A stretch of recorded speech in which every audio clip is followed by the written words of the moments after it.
G'day guys, Scott Fitzsimons here at the Oak Barrel in a brand new year, brand new decade. It is the first week of January 2020, so that's very, very exciting. And one thing we're going to do this year is every month, when you come into the store, you probably have a chat to me about what I'm excited about for the next few weeks, months coming up. But we're going to put that online as well to sort of help you plan for what is coming up and is new and exciting in the world of spirits. It's a bit of a funny one for January because typically you don't get a lot of new releases in January, but there's always some things that sort of slip through the gates or were held up by customs or ship got lost, and so they end up arriving in January rather than November or December when they probably should have. So there might be some things that we don't expect to come through, but there are a few things that I know are coming and I'm a little bit excited about, and that is the great thing about having the best job in the world. There is always something to be excited about.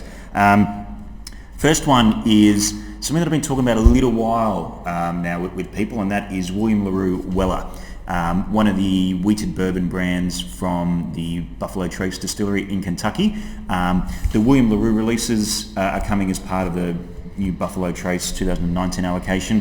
Whether we'll see them in January or not, I'm not too sure, but one thing I'm quietly confident about seeing is the full range of Weller whiskies. So on top of the 12 which we currently have, the cask strength foolproof version, CYOB, which is create your own bourbon or create your perfect bourbon. I don't know too much about it. It was a thing they did over in the States, but that's coming for the first time. The special reserve, or basically the full range of the labels, so that's going to be very, very good. And obviously with that coming into Australia for the first time, we're going to crack one of them at a tasting event coming up. Another thing I'm quite excited about is coming up from Mandurin out in the States Central West. The Blackgate Distillery have a couple of new releases up their sleeves, I'm told. And again, to sort of tie in with our Australian whiskey tasting that's coming up, we're going to see what latest batch or what cask they have coming up. Now Australia's only exclusively peated distillery for the past few years. They've only been distilling peated whiskey, and we're starting to come into that sort of stock being mature and ready to be drunk. So going to be very, very interesting to see how that is progressing.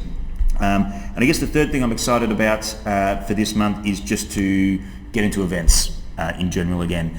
It's always a little bit of a relief when you pack up the events for the start of December for the year, and then Christmas comes and New Year's and all the excitement that comes with that. But to be honest, I'm a little bit bored, and I'm looking forward to getting up and sharing some great whiskies with everyone again.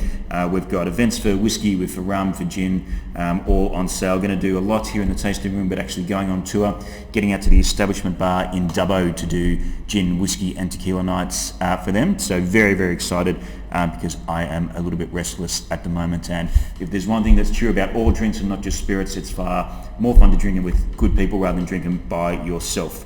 I've been doing way too much drinking by myself at home in the past few weeks, so looking forward to getting out and sharing things again. So hopefully we will see you all there.